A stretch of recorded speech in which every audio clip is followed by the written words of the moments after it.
Welcome back to another episode of the Rational Football League Show, the show for rational fans who have rational takes. We are on to episode 16 already. Can you believe that, B? It's crazy, man. Time is flying. Time is flying. But you guys can find us on Instagram, YouTube, TikTok, Spotify, and Twitter as well. Go over there, check us out on the sites, engage with us a little bit on Twitter, say hi. But we're going to hop right into this. We're going to cover the news of the week. So this is going to be news from last Monday to today. So starting off, C.J. Stroud has officially been announced the starter of the Houston Texans. B, does that come as a surprise to you at all? 75% surprised. Actually, I'm sorry, 25% surprised to 75% not surprised. We kind of talked about this a couple weeks ago, or if not last week. We were saying, like, I don't know, do they keep Mills as a starter, or do they go with Stroud? And we're like talking about it, and we're like, well, if they're all about just developing CJ Stroud and not really caring about the wins and losses, play Stroud. So I think it's the right move. Go ahead, get him out there early. Seems like all the other first-round quarterbacks are starting now too, which is crazy. Just think about this, the difference in time, even throughout our life. Sitting around and for a year or whatnot is no longer really a thing. It's just the younger you are, get out there and play, get them reps, and I hope he has a great season. Yeah, me too. Kind of tying into what you said about the time thing. If you're viewing this right now, I want you to do me a favor, head down to the comment section and tell us what star player in today's NFL you think will be out of the league in 6 years. Who do you think is going to be gone from the NFL in 6 years? My guess, George Kittle. I know he's a fan favorite, but he's up there in age. He's 29. Most tight ends don't play to 35.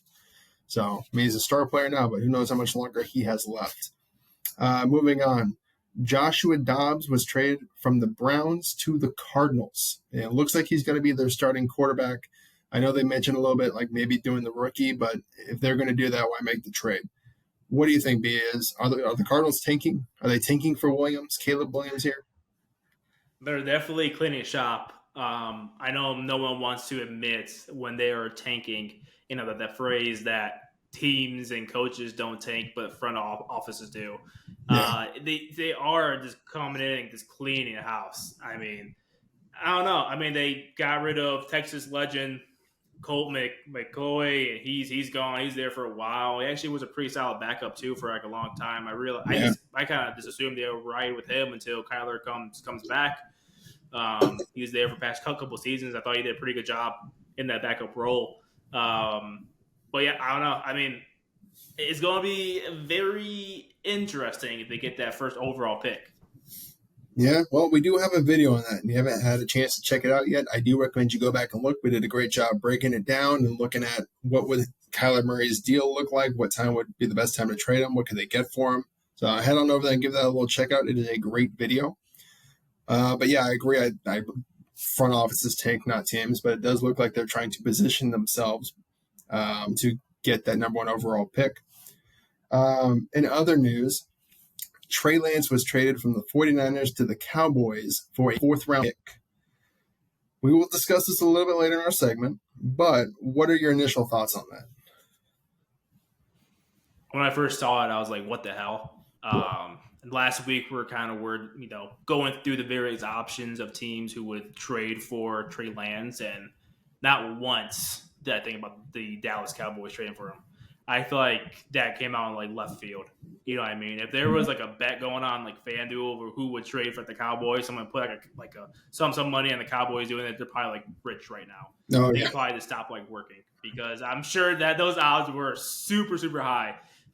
This is crazy. I'm excited to get into it later on in this show, but I did not see that coming, man. No, not at all. I was there throwing out predictions of, he's going to the Vikings and with a fourth round for maybe Darnell Hunter or something like that.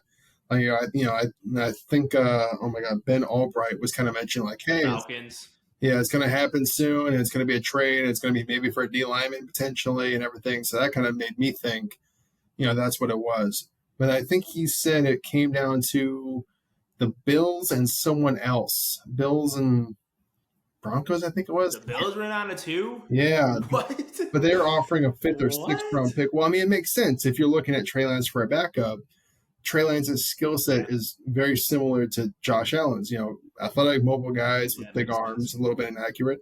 You can plug Trey Lance in if Josh Allen gets hurt without having to change your offense too much.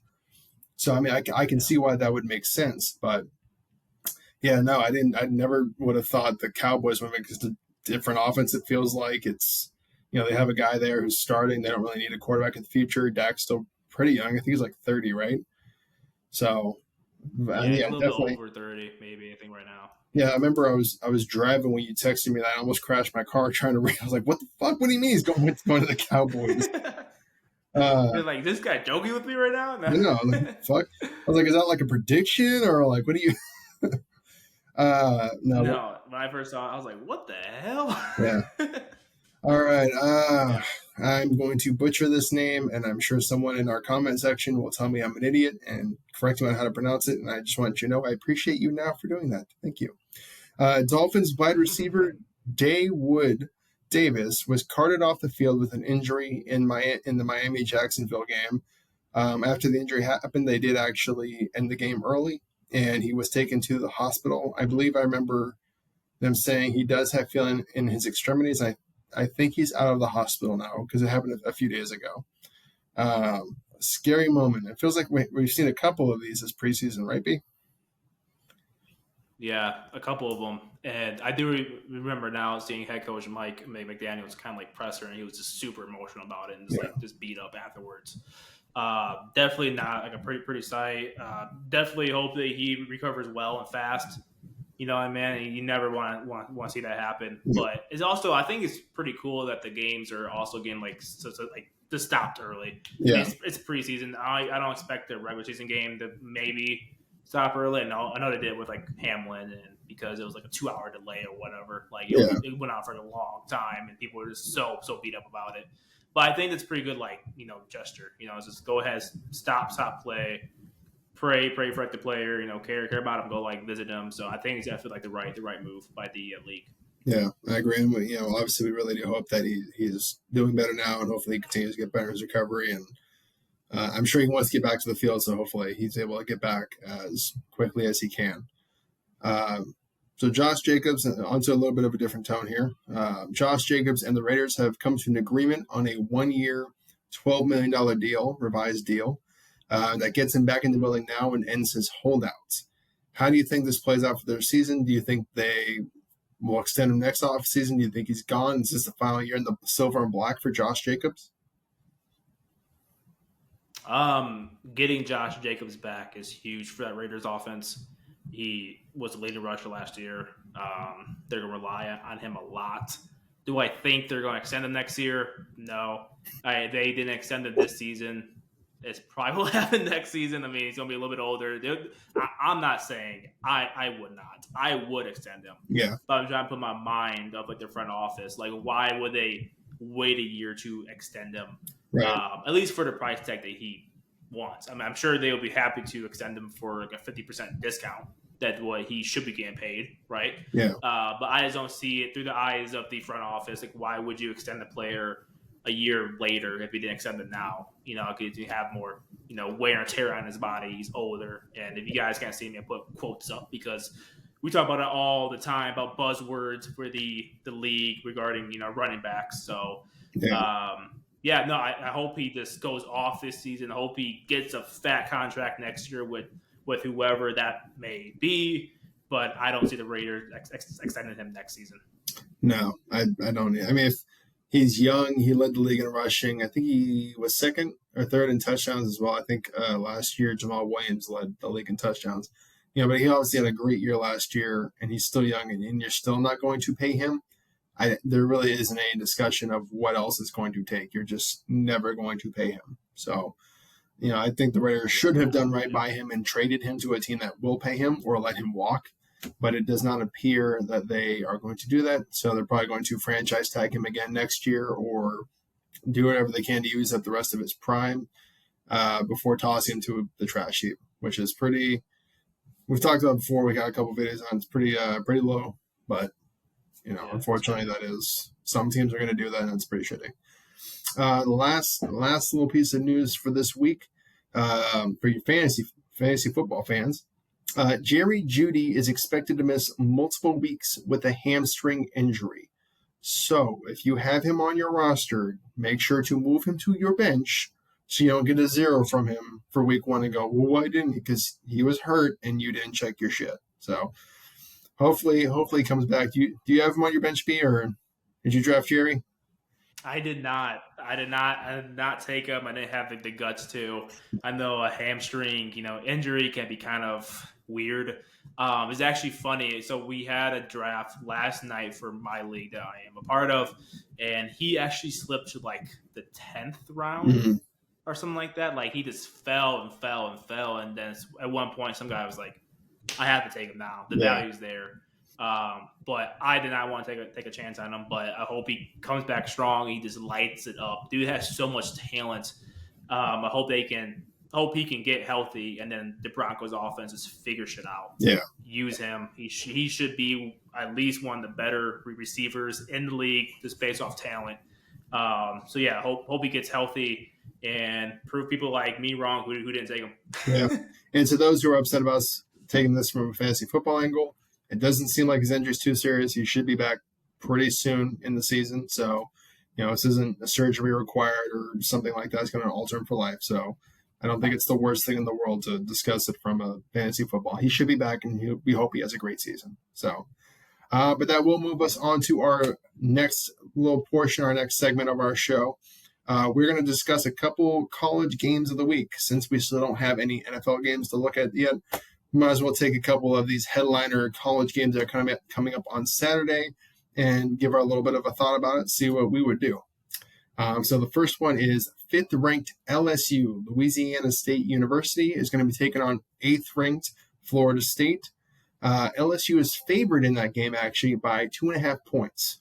The over-under is predicted to be about 58 points for the score, and ESPN is giving LSU a 65% chance of winning. B, who are you taking? Go Tigers, go! Sorry, I had to do that nerdy voice. Give me LSU, man. LSU? College football can be wonky. 2.5 points is kind of scary because like that's pretty much Vegas telling you, dude, anything can fucking happen in this game. When it's college football, anything can happen. But I think that young guy, Jaden Daniels, is still there. Is that his name correct? Yeah, but it's his senior year, so, right? Yeah, transfer from ASU. I like his senior year. I know he has big. I mean, I don't know what's true and what's false, but I know that we talked about college quarterbacks throughout the show here for the past few weeks, and we were looking at a PFF article, and he was ranked the top 10 QBs heading into the 2024 draft. I know he needs to have a big season. They're ranked 5th, huh? And then FSU is ranked 8th. It's going to be a good game, but give me the Tigers. Yeah, it looks like it's going to be the first big game of the year. Yeah, Tigers, give me over points. I feel like it's going to be a high-scoring game. High-scoring game. So I think you said I think it's going to be a high-scoring game. I think you said the points total is like 58 or something like that. Yeah, 58 for this or one. Was I wrong? No, you're right. 58. Yeah, give me that over. And give me the Tigers money line. I guess you can probably give me the spread too. I think they'll probably win more than two. No, you think they win like a field goal or something? Probably. All right, so you taking LSU with? You think they cover? All right. Yeah. I think that they cover. I think they get as a game over that 58-point total too. I feel it's going to be just a shootout. Good old classic college shootout. Week 1. You know what? I'm going to go for an upset. I'm going to give me FSU. I think what's his name? Fred Frankfurt, I believe, is there. We did a video on FSU a couple weeks ago. You guys definitely should check that one out. We have a video on every team. They look prime. They got a great defense. It looks like coming this year. I know they have high expectations. They're thinking ACC championship game. I know they're thinking potential college playoffs for FSU. Can't make it there. We start the season off with a week 1 loss. So they also have, oh my gosh, the quarterback. I'm going to blank on his name right now. It's Travis. Oh my gosh. Oh, yeah. Oh boy. I can picture his name and face. I just can't get it right now. Travis. For those of you judging us right now. I You know know. what? Forget it. It's been a long day. We record Monday night. It's been a long day. Jordan Travis. Jordan Travis. I knew it was Travis. Jordan Travis is primed to be a potential Heisman candidate and a top quarterback in this upcoming draft as well. I know they got a couple of transfers in that should help out. One at receiver who I think stretches the field really well. A transfer from Michigan State, I believe. He averaged 20 yards a catch or something like that to that effect. So I believe FSU's speed is just going to be more than LSU can take. I don't think they cover the 58 points, though. I think it's week 1. I think it's sloppy. It's the first game of the year for them. I think it's going to be just a shade under if I had to guess a score. Ooh, give me 28-24. Yeah, 28-24 FSU. So okay. I don't think they even need the points. I think they just take it. So I love that we have two vastly different picks here. I know. Well, hey, I mean, it's week 1. We don't know what's going to happen. I'm like shootout. You're like no. Low score. I'm like LSU. You're like no. Well, I mean, I think that's kind of week 1. I mean, you don't really know what the season's going to be yet. We haven't seen these guys play yet. We don't know what it's a much different game week 6 than we know. Hey, FSU has the top offense in the country. LSU's got a top offense in the country. This should be a shootout. Week 1, I don't know. What's the defense look like? They should be good, but who knows? So give me FSU. Give me the under on the points, and I think FSU, not even with the points, I think FSU just wins outright. So, all right, moving on to the next game. We only got the 2 for today. This one's the only reason we're talking about this one is because I've seen a few places about the potential of an upset happening here. We have 10th ranked Washington taking on unranked Boise State. Washington is favored by 14.5 points. The over under for the game is 58.5 points. And ESPN is giving Washington a 75% chance of winning the game. B, tell me what you think. Man, Boise State who? Washington Huskies are taking this game by at least 21 points. Easily. At least 21. Easily. I'm going alternate spread. Give me 21 for the spread. They're gonna do 500 yards passing, 5 tutties. And hey, y'all listen. We have a video on the Washington Huskies too. You guys need to go watch that. Their offense is crazy. Last season, Penix Jr. threw for over 4,000 yards, right? It was close to like 5,000. I think it was like 4,800. They had 2,000 yard receivers. Yes, I think that does not stop, man. No. I think they come out hot. They're 10th ranked right now. So much buzz is going on around that school. I mean, that's very highly ranked for them, right? I can't remember the last time they were top 15. And take that with a grain of salt, folks, because I don't pay attention to Washington that much. But I feel like that is very, very high for them. Give me Michael Penix Jr. and the Washington Huskies winning the game by 21 points. Well, here we go. Stamp it. No, I'm just okay. I can't do that. Washington's gonna blow the fuck out of these goddamn guys. I mean, if it was like Washington's first game together and they had like a bunch of new changes, sure, I can see it potentially like, hey, this is an upset. This is what's gonna happen. I can see them being sloppy, like we just kind of talked about. These guys are all returning. It's returning receivers, it's returning quarterback, returning coordinator, returning head coach, from my understanding as well. The defense is expected to be much improved, so I don't think it'll be a low-scoring game at all. I could definitely see Washington putting up at least 40 points. And I also wouldn't be surprised if Boise put up 21. I mean, again, that Washington defense, while improved, still not top-notch. I think the reason this game was picked to be a upset is because a lot of people have been sleeping on Washington.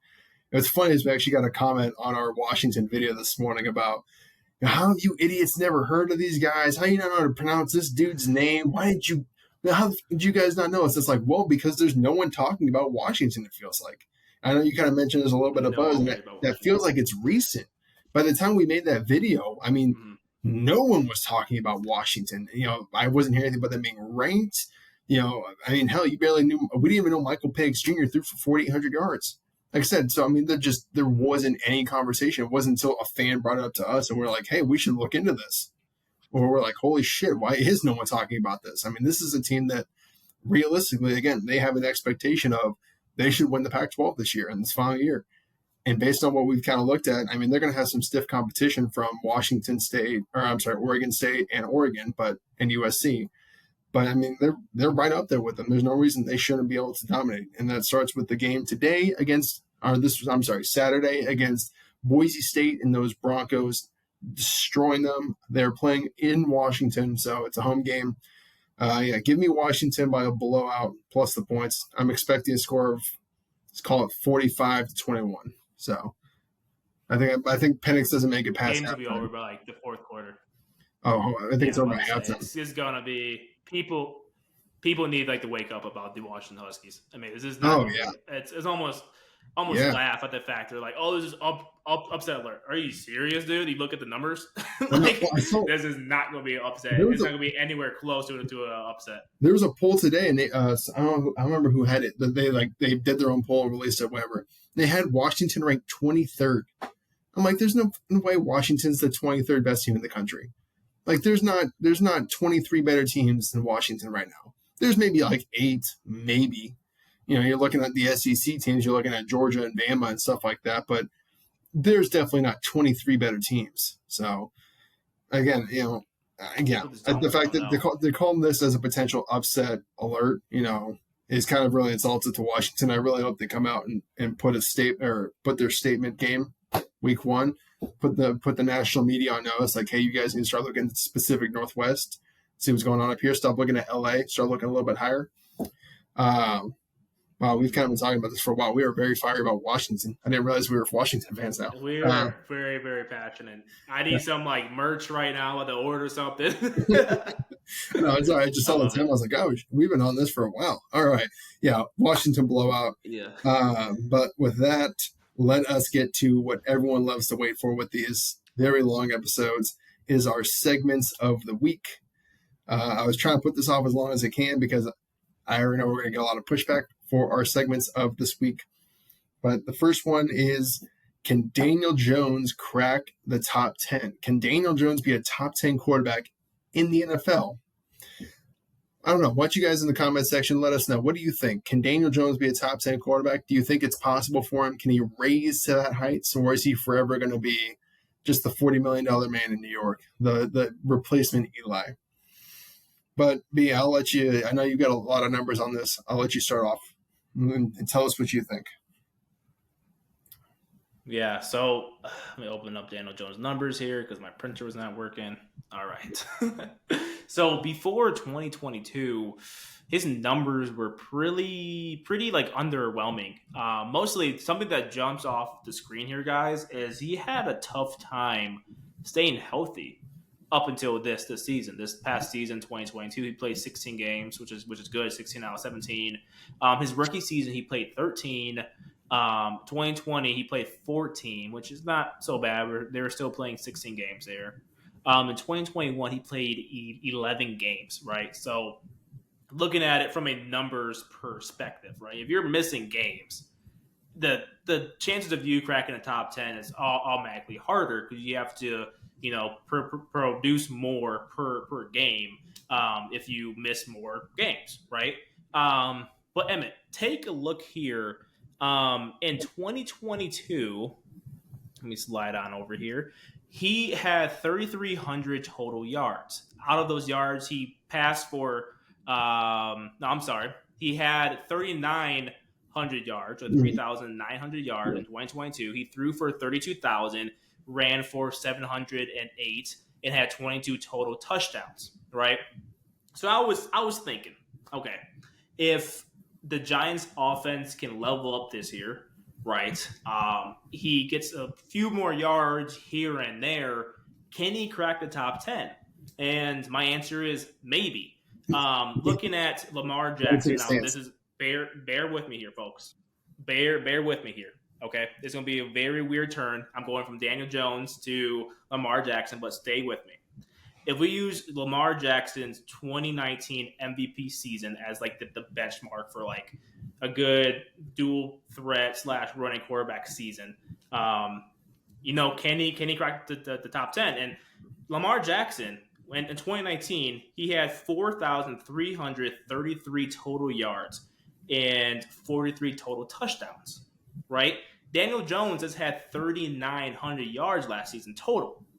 So let's say he gets up to the 4,100 mark, right? He ups his touchdowns from what I say in the 20s to mid 30s at most. Should he be up there in the top 10?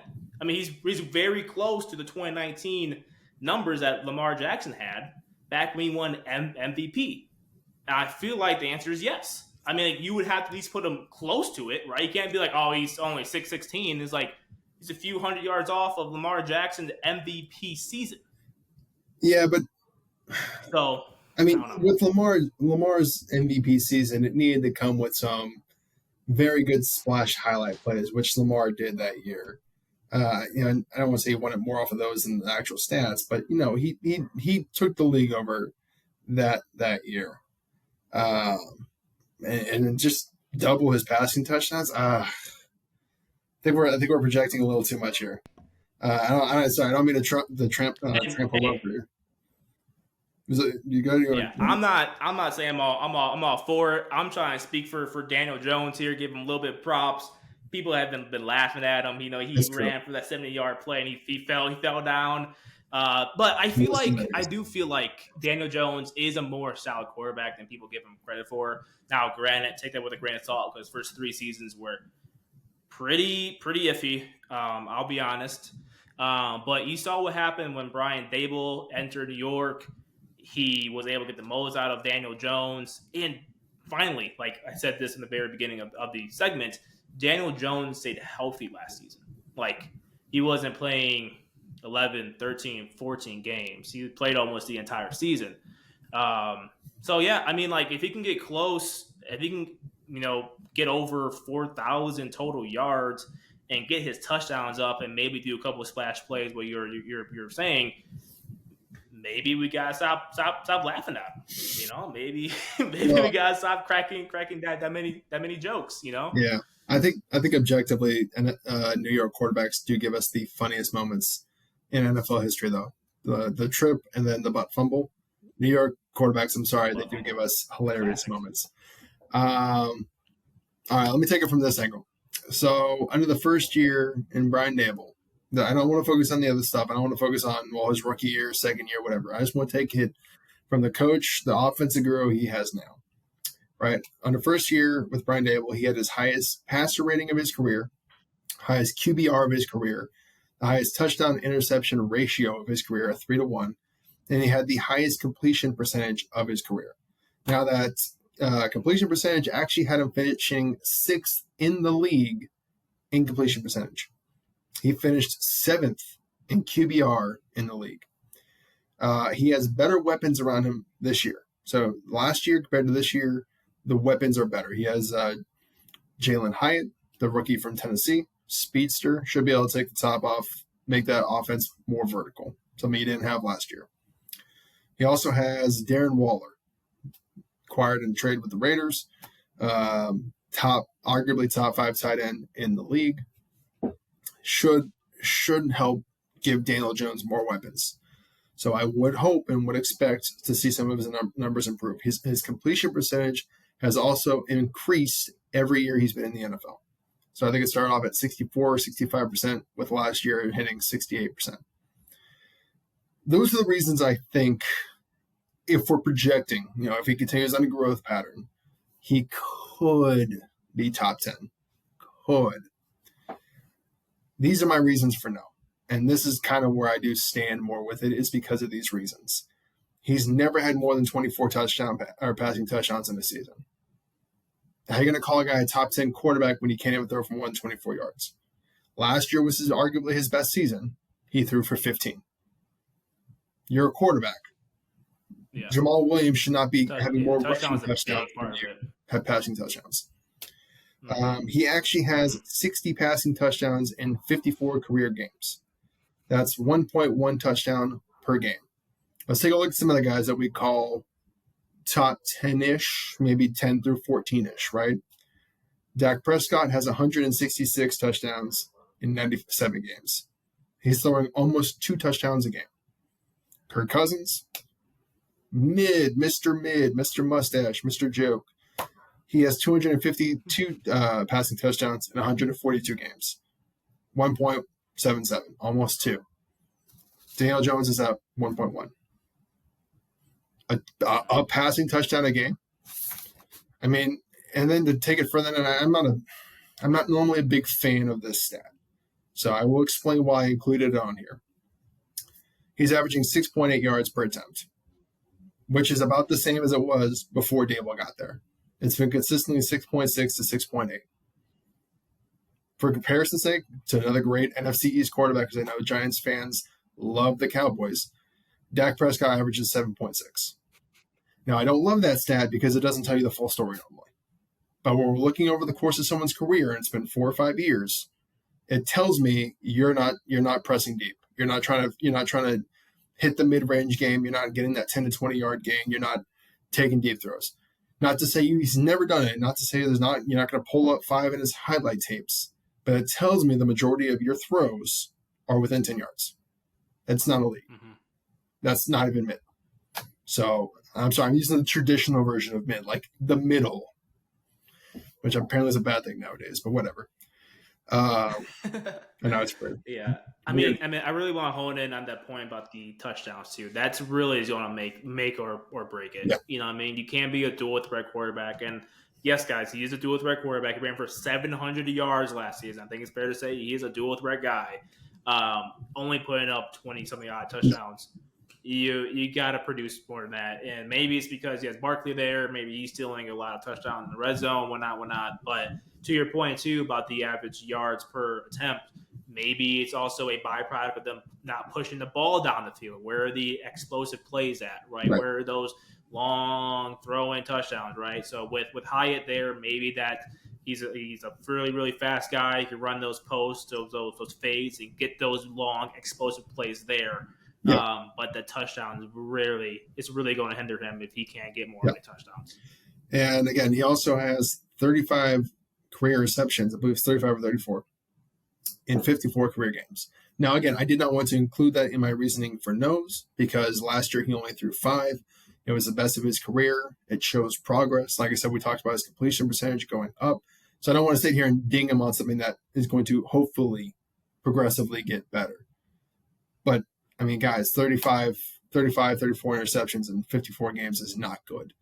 I was trying to find some other quarterbacks. I was like, who have similar numbers? And the closest I can actually find is Jimmy Garoppolo. And based on the touchdown per game, that we're talking about here, Jimmy actually ranked probably closer to 20th. So again, what is Daniel Jones' ceiling? I don't think we're there yet. I think he's got more room to grow. I think another year in Dable's system will be great for him. The addition of Jalen Hyatt, like you said, should hopefully stretch the field, but he needs to take those shots. He needs to push it deep. If you're not, this is what you get. A touchdown a game. 1 touchdown a game. That's a bottom tier offense, guys. Yeah. That doesn't get it done. That doesn't get you to the top 10. If Mahomes was throwing 1 touchdown a game, he wouldn't have Super Bowl rings. It's just the facts of the matter, Yeah.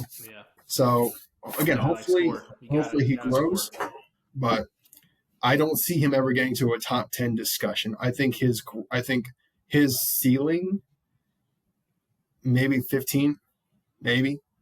Which again, it's not the end of the world. I mean, it's really hard to come by, top 10 quarterbacks. And let's be honest about another New York Giants quarterback's career arc. I don't think Eli Manning was ever considered top 10. He has 2 rings. So you can win with Daniel Jones. You can even win big with Daniel Jones. But the rest of the roster has to be right. So. Yeah. And I want to hit that point again just because, we're not saying Daniel Jones is bad. No. You can win with Daniel Jones. Yes. They just won with Daniel Jones. They won a playoff game last year during a quote-unquote rebuild or a restart. They went to the playoffs. They won a playoff game against the Vikings. That's something you can hang your hat on. Mm-hmm. You guys don't need Daniel Jones to be top 10 to win ball games. If he's from 11 to 15th ranked, better of the top half of like the league of quarterbacks, you guys can win a lot of games with them. That just means you got to put some more talent around him. Right. It means you have to pay So we are Barkley. You need to pay Saquon. Yes. Say it with me. Pay Saquon. Pay Saquon. Okay. And then next year in the draft. And get a true wide receiver one. Exactly. There should be, this is going to be how do I put this right way here? This upcoming draft is going to be a special draft. There's so much talent. It feels like every position. There's historically great tight ends. There's historically great receivers. If they can move up in the draft to get one of those, if they can get, a Brock Bowers. Again, I know they have Darren Waller, but 2 tight end sets would go crazy with Saquon there. That would be dangerous. If you can move up and get, a Marvin Harrison Jr. or either of those Washington receivers, this offense goes crazy. So again, I don't think Daniel Jones ever gets to be a top 10, but I do think they can still win with Daniel Jones. And I think it's just the fact of the situation. Oh, I also want to address this. I know I got into a conversation with a Giants fan a few weeks ago talking about how a lot of people like to point out that Daniel Jones isn't clutch. Daniel Jones has 8 game-winning drives and fourth quarter comebacks. He's clutch enough. Like that's good, and he's shown he can do it. So I think we need to knock that notion off. Like he can't finish a game or he can't lead a team back. He can, especially with his running ability. That helps in that regard too. But he is clutch. So we want to give Daniel Jones his prop where it's due, and we want to call him out where his deficiencies are and where he needs to improve upon. But all right, let's move on to our next segment, staying in the NFC East, because apparently we are a glutton for punishment, and we want to get destroyed on Twitter this week. Don't know why. Like we mentioned in the news of the week. And don't do that, please. I cry every night when we go to bed. So I go through handles with this email because of you people. No, I'm just kidding. Yeah. So the Dallas Cowboys did make a trade for Trey Lance, fourth round pick, which for a backup quarterback is a decently steep price. So that tells you they wanted Lance bad enough. They were willing to outbid the Bills, and I still feel like it's the Broncos. Maybe not, but they have outbid the competition by offering him a fourth to get Trey Lance. I'll let you start with this. Let's take it from the top here. What does this mean for Trey Lance's future? Yeah, it's a pretty interesting. I don't know. I mean, like, so for Trey Lance, the first thing that goes in my mind is he going to be just a career backup player now, right? Or B, are they prepping him to be the future franchise guy once Dak's contract is up? Because I saw Jordan or John. Is it John Lynch, the GM for the front Niners? Or yeah, Jordan. Lynch. I have like a really bad brain part. They said that he'll give him, send him to a place where he can compete, where he can play in the future or whatnot. So that makes me feel like, right, like I just feel like Lance's future is not going to be a career backup guy, right? So that makes me wonder, what's Jerry Jones' plan with him? Like, he came out and said in like a presser that he doesn't want to play Lance right now, blah, blah, blah. We get the move. He's a good backup quarterback right now because his skill set kind of fits Dak's, and Dak's had some health injury issues the past couple seasons, and it makes sense, right? But, like, there has to be more to this story. Right? Why do you trade for a former 3rd overall pick for a 4th round draft pick if you just want him to be, a career backup guy for you? This just doesn't make sense. I don't buy it. The whole we don't want him to play blah blah blah stuff. I truly, this is my weird take. Again, Dak's contract is up in 2025. They also have it out in 2024, but I feel like that'd be a little bit too soon. Trey Lance's 5th-year option lines up in 2025. So they have to decide, right? Are they going to extend him or what? Maybe they extend Lance and go away from Dak. But then you come up with the conversation of what does that mean for the Cowboys' future? Would you pass up on a guy who's starting for you since 2016, and he's a proven starter? We talk about it a lot. He's not the top tier quarterback, but he's a really good quarterback. You can win with him.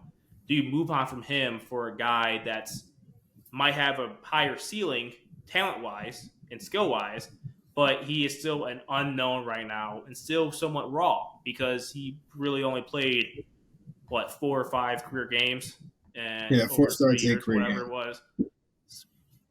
So it's a really good conversation to have because there's 3 sides. There's Trey Lance's side, there's Dak's side, and there's the overall Cowboys side. But Emmett, I'll stop rambling. What do you think this means for Lance, Dak, the Cowboys, whatever? Yeah, see, again, I'm trying to think of the conversations I had this week. I'm pretty active on Twitter with our account as well, so I get to see a lot of fan reactions. I get to see a lot of opinions, that I may not have thought of myself, or I may not have, been aware of because I'm not a Cowboys fan. And people were referencing Mike McCarthy's previous history of flipping backup quarterbacks. He used to draft them every year in Green Bay. With the notion of, oh, look, this guy's learning behind Rodgers. He could be a franchise guy, trade for him. And I know a lot of Cowboy fans were moving towards that train of thought. But I don't think that really makes sense for the situation, because if that were true, you're now banking on Trey Lance getting no play time for one season, and then another team offering you higher than a 4th for him. You're thinking a team is going to trade a 3rd for a guy that you just traded a 4th for and hasn't played since. I mean, in the modern NFL, that doesn't make sense. There are so many new guys coming into the NFL every year. It makes no sense to trade for someone else's backup when you have, a Drake May, a Caleb Williams, Michael Penix Jr., Bo Nix, Sam Hartman. I mean, we're going through this list right now. We're making draft profile videos for these quarterbacks, and every one of them seems like they could be a franchise guy in the NFL at this point. Why would you ever trade a 3rd or a 2nd or anything to the Cowboys to move up for Lance, or to move for Lance, especially when you could have already had him? So I don't necessarily think I subscribe to that train of thought too much. I think the way the contracts line up makes too much sense. I'm thinking about how the Cowboys are kind of maybe tired of having to lose their players. They just lost Dalton Schultz. They just lost Zeke. They had to move Amari. They just moved Amari Cooper. No, they moved Amari Cooper last year. Yeah. So they're losing a lot of their, depth pieces, good pieces. I know fans had kind of soured on Zeke, but he was a good depth piece, backup for Pollard, or interchange with Pollard. Schultz was a top 10 tight end in the league. And now you have CeeDee Lamb's contract coming up. You have Micah Parsons' contract coming up. And you're still paying Dak a whole lot of money and not getting playoff wins from him. So at what point do you start looking at your roster and go, well, why do we want to keep paying this guy $45, $50 million a year? And we're now losing all the talent around him. Is he able to carry a roster without this talent around him? So it would make sense for the Cowboys to maybe feel, hey, we've got Lance in our building. We see his strengths. We can develop him for a year, move off Dak Prescott, because Dak will be 31, I believe, at that point, or maybe 32, and move on to Lance. Then you get a full season of Lance, kind of like with Jordan Love, on his 5th-year deal, or 5th-year option, where you get to, this is a make or break year. We'll see what happens. If you can prove it, we'll move forward with you. You're a franchise quarterback. If not, cool, you're gone and we're drafting again. But I just feel like the way the modern NFL is, teams are so quick to move off their guys for the next great young thing. It doesn't make sense why they would outbid other teams to try to flip him for a 3rd. That's like buying a house in 2008 and thinking you're going to flip it. You're buying at the wrong time. You're buying for the wrong price. I just don't think that makes the most sense. And then again, if you're talking about, all right, well, we got him to be a backup, right? You got him to be a backup. You traded a 4th for a backup? Will Greer just went for, 300 yards, 4 touchdowns in the preseason game, and they still have Cooper Rush listed as higher than him on the depth chart. So that doesn't make sense to me either. You traded a fourth for a backup quarterback. I guess technically Joshua Dobbs went for a fourth too, but he's going to be starting in Arizona. He's not going to be the backup. So yeah, and Dobbs wasn't a former third overall pick either. No. Like, very, very different stuff. I just can't believe, or what you said, with the whole contract stuff, that's this random happenstance that Prescott's contract and Trey Lance's 5th-year option ends in like the same year. Yeah. I just don't believe that's just like it's like, oh yeah, let's just go get him. No, I think that's part of the strategy. Yeah. And to your point, Prescott will be 32 in 2025. So again, I think it'd be a risk to move on from him. But to your point too, is like you're paying him a lot of money. You're not keeping your core because of that. You're not getting a lot of playoff wins right now with Prescott as the QB1. Would it be time to do a small restart or a small rebuild? Put Lance in there, see what happens. Right. I think that makes sense. Yeah. I mean, again, and even to say, I'm not saying going to suggest that, well, Micah Parsons is going to be a free agent. No, but I'm saying if you're paying, DeMarcus Lawrence, you're paying now CeeDee Lamb, whatever he's going to get, which is probably going to be somewhere in the ballpark to, 24 to 28 million. You're going to pay Micah Parsons, and he wants a, top non-quarterback deal in the league, which Nick Bosa is about to reset for $31 million a year. So you're going to be paying him $32 million a year. At some point, you're going to be losing the majority of your roster here while not getting playoff wins. You need to get cheap somewhere. It just makes the most sense at that point that it might be Dak. So, I'm sure our comments are going to be very angry. I'm sure people are not going to be happy that we're suggesting this, especially not Cowboy fans. But, I think Trey Lance did show a lot. Guys, you also have to remember, too, we're not saying anything's like 100% concrete. No. We're giving you all angles to the story. And we're trying to piece this out in real time. Was like, why did the Cowboys make this move? There's strategy behind it. No one in the NFL just makes a move just to make a move unless you're signing a guy to your practice squad or the 50th, 51st, 52nd, 53rd spot in your roster. Like, those are like whatever, right? Yeah. Those are like whatever moves. Trading for, at the time, it still is, a third-string quarterback from the Niners for a 4th-round pick. This doesn't make sense. Like, they have a plan for him, and we just wanted to cover every angle and be like, what could this plan be? There's definitely a plan here. It's just like when there are definitely some smoke screens. I'm sorry, you can go. I was just gonna say, it's just like when we discussed the Kyler Murray potential trade opportunity. It's like at the time, really no one was discussing that, and we sounded crazy sitting here and working through a process and looking at the numbers of what Kyler Murray would cost and when to move him, and would the Cardinals really tank to get Caleb Williams when you already have a quarterback? And now it just seems to be the common belief that that's what the Cardinals are doing, and Kyler's played his last snap as a Cardinal. So, I mean, again, right now, this notion of Trey Lance unseating Dak Prescott seems ridiculous. But give it a year when you start getting into the middle of those Micah Parsons contract negotiations or those CeeDee Lamb contract negotiations, and you start looking around and going, well, how are we going to pay Tony Pollard, or how are we going to pay Brandon Cooks if we want to extend him, or how are we going to pay, a myriad of other players that you guys have, because they have one of the deepest rosters. You start to lose that depth when you have to pay half your roster top tier money. Jerry Jones has been doing this a long time. Exactly. He's not an idiot. He's not afraid to move on from guys. Look at, Jimmy. Oh, God, the coach. He's on TV now. Jimmy, Johnson. Jimmy Johnson. Jimmy Johnson. Look at the Jimmy Johnson situation. Look at the Tony Romo situation. No one thought they were moving on from Tony Romo when they drafted Dak in the 4th round. They thought Dak was a backup quarterback. Mm-hmm. So, I mean, it's not beyond Jerry Jones to move on from a fan favorite. So, yeah. And again, I'm sure.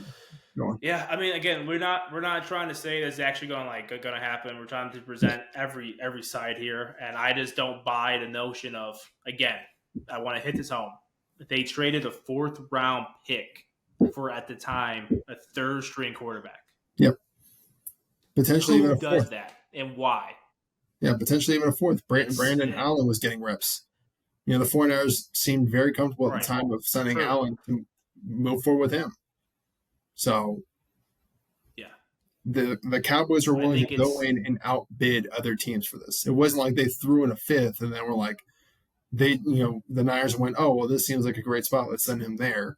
They outbid everybody else. They found out what the price was and said, we'll go up higher.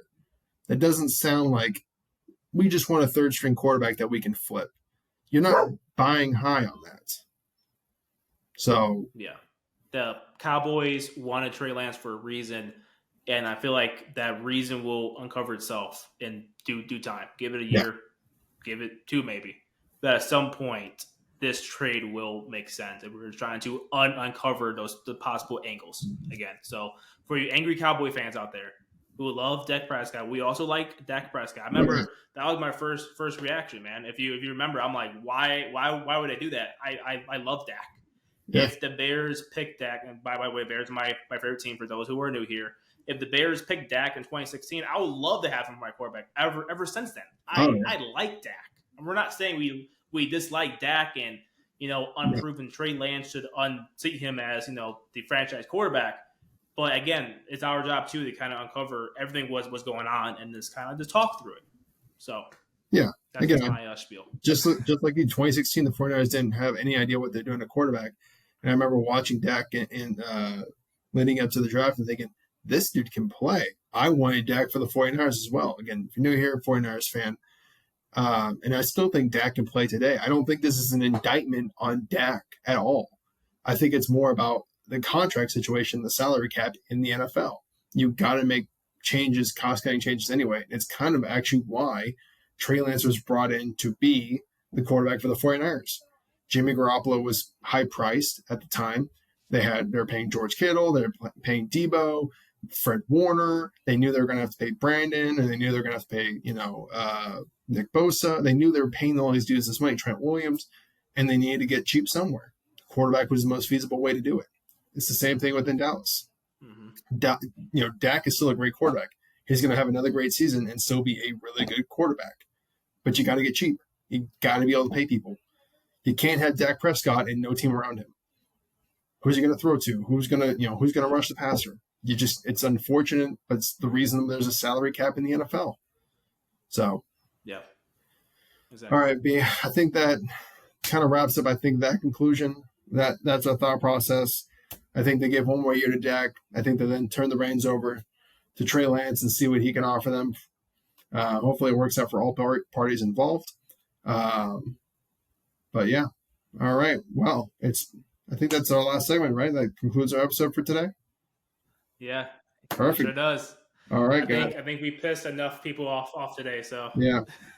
Don't worry, Commanders fans, you're next. Eagles, you're next. How good do you really feel about? I don't want to mess with the Eagles fans. No, we're cooling on the Phillies fans for a while. We got enough of that. I know. Yeah, but hey, just in case, what do you think? How good do you feel about Jalen Hurts, huh? No. I don't even know the can of worms. Oh, you think you have 2 number ones, dude? All right, guys. No, I'm just kidding. Thank you for tuning in to another episode of the Rational Football League show. We hope you've had a fun time with us. I know we always have a fun time making these. Again, you guys can find us on YouTube, Twitter, Snapchat, Instagram, and TikTok. Go subscribe, like the video, leave a comment. Who do you think is going to be gone in the league in 6 years?